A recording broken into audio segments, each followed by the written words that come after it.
ಸ್ನೇಹಿತರೆ, ಈಗ ನಾನು ಒಂದು ವಿಶೇಷ ವ್ಯಕ್ತಿ ಜೊತೆ ಪರಿಚಯ ಮಾಡಿಕೊಡ್ತಾ ಇದ್ದೀನಿ. ಇವರು ನಿಮ್ಮ ಹೆಸರೇನು ಸರ್? ಲಕ್ಷ್ಮಣ್ ಅಂತೇಳಿ. ಇವರು ಗದಗಿಂದ ಬಂದಿದ್ದಾರೆ. ಗದಗಿನ ರಾಜೀವ್ ಗಾಂಧಿ ನಗರದವರು.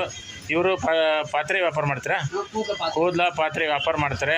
ದಿನನಿತ್ಯ ಬೆಳಗ್ಗೆಯಿಂದ ಸಾಯಂಕಾಲವರೆಗೆ ಕಷ್ಟಪಟ್ಟು ದುಡಿತಾರೆ ಸ್ನೇಹಿತರೆ. ಇವರಿಗೆ ಒಂದು ಒಳ್ಳೆ ನಿದ್ದೆ, ಒಳ್ಳೆ ಊಟ ಬೇಕು. ನೋಡಿ, ಸಮರ್ಥ ರೊಟ್ಟಿಗಳನ್ನು ತೋರಿಸಿಪ್ಪ. ಸಮರ್ಥ ರೊಟ್ಟಿಯನ್ನು ಅವರು ತೆಗೆದುಕೊಂಡು ತುಂಬ ಇಷ್ಟಪಟ್ಟು ತೊಗೊಂಡಿದ್ದಾರೆ. ಈಗ ಗದಗಿನಂತೆ ತುಂಬ ಆತ್ಮೀಯತೆಯಿಂದ ಖುಷಿಯಿಂದ ಮಾತಾಡಿಸಿದರು. ನಮ್ಮ ಸಮರ್ಥ ರೊಟ್ಟಿಗಳು ಪ್ರತಿಯೊಬ್ಬರ ಮನೆಗೆ ಹೋಗಲಿ, ಪ್ರತಿಯೊಬ್ಬರ ಒಂದು ಅವಶ್ಯಕತೆಯನ್ನು ಫುಲ್ಫಿಲ್ ಮಾಡಲಿ, ಆಮೇಲೆ ಅವರಿಗೆ ಸಂತೋಷಪಡಿಸಲಿ, ಅವರ ಹೊಟ್ಟೆ ತುಂಬ ಊಟ ಮಾಡಲಿ, ಕಣ್ತುಂಬ ನಿದ್ದೆ ಮಾಡಲಿ ಅಂತೇಳಿ ನಾವು ಆಸೆ ಪಡ್ತೀನಿ. ಹೇಗಿದೆ ಸರ್ ನಮ್ಮ ರೊಟ್ಟಿ ಎಲ್ಲ? ಚೆನ್ನಾಗಿದ್ರೆ ಕಡಕ್ ರೊಟ್ಟಿ ಚೆನ್ನಾಗಿದೆಯಾ? ಸೇಮ್ ಉತ್ತರ ಕರ್ನಾಟಕದ ರೊಟ್ಟಿ ತಿಂದಂಗೆ ಆಗ್ತಾ ಇದೆಯಾ ನಿಮಗೆ? ಏನು ನಿಮ್ಮ ಸ್ನೇಹಿತರಿಗೆಲ್ಲ ಹೇಳ್ತೀರಾ? ಒಳ್ಳೆ ಒಂದು ಸ್ವಲ್ಪ ವ್ಯಾಪಾರ ಆಗುವಂಗೆಲ್ಲ ಮಾಡಿಕೊಡಿ. ನಮ್ಮ ಒಂದು ಉತ್ತರ ಕರ್ನಾಟಕ ರೊಟ್ಟಿ ಪ್ರಿಯರಿದ್ದಾರೆ. ಆ ರೊಟ್ಟಿ ಪ್ರಿಯರಿಗೆಲ್ಲ ಹೋಗಿದ್ದು ತಲುಪಲಿ.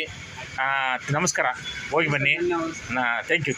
ಇದೆಲ್ಲ ರೊಟ್ಟಿ ಇರಲ್ಲ ಚೆನ್ನಾಗಿ, ಅಲ್ಲಿಂದಾನೆ ಬರೋ ರೊಟ್ಟಿಗಳೆಲ್ಲ. ಓಕೆ. ನೋಡಿ ಸ್ನೇಹಿತರೆ, ಅಲ್ಲ ಎಲ್ಲಿ ಸಿಗಲ್ಲ, 25 ಹೋದ್ರೇನು ನೋಡಿ 120 ಬರೀ 70 ರೂಪಾಯಿ. ನೋಡಿ ಸ್ನೇಹಿತರೆ, ನಾನಿವಾಗ ಚಿಕ್ಕಬಾಣಾವರದಲ್ಲಿದ್ದೀನಿ. ಚಿಕ್ಕಬಾಣಾವರದಲ್ಲಿ ತುಂಬ ಜನ ದುಡಿಲಿಕ್ಕಂತ ಬರ್ತಾರೆ. ಇದು ಬೆಂಗಳೂರಿನ ಹೊರಗಿನ ಪ್ರದೇಶ. ಇದು ಬೆಂಗಳೂರಿನ ಒಂದು ಔಟ್ಸೈಡ್ ಪ್ರದೇಶ. ಇದು ಇಲ್ಲಿ ದುಡಿಲಿಕ್ಕಂತೆ ಸಾವಿರಾರು ಜನ, ಲಕ್ಷಾಂತರ ಜನ ಬರ್ತಾರೆ. ಅವರಿಗೆ ಈ ರೊಟ್ಟಿ, ಕಡಕ್ ರೊಟ್ಟಿ ಭಾಳ ಒಂದು ಅನುಕೂಲ ಆಗಿದೆ. ಅವರ ಹೊಟ್ಟೆಯನ್ನು ತುಂಬಿಸುವಂಥ ಕೆಲಸ ಮಾಡ್ತಾಯಿದೆ. ಅವ್ರಿಗೆ ಒಂದು ಶಕ್ತಿಯನ್ನು ಕೊಡುತ್ತೆ, ಮತ್ತು ಒಂದು ಕೆಲಸ ಕಡಿಮೆ ಮಾಡುತ್ತೆ. ಇದು ಅವರು ಚಿಂತಿಬಿಟ್ಟು ಹೆಚ್ಚಿನ ಕೆಲಸ ಮಾಡಲಿಕ್ಕೆ ಒಂದು ಸಹಾಯ ಆಗಿದೆ.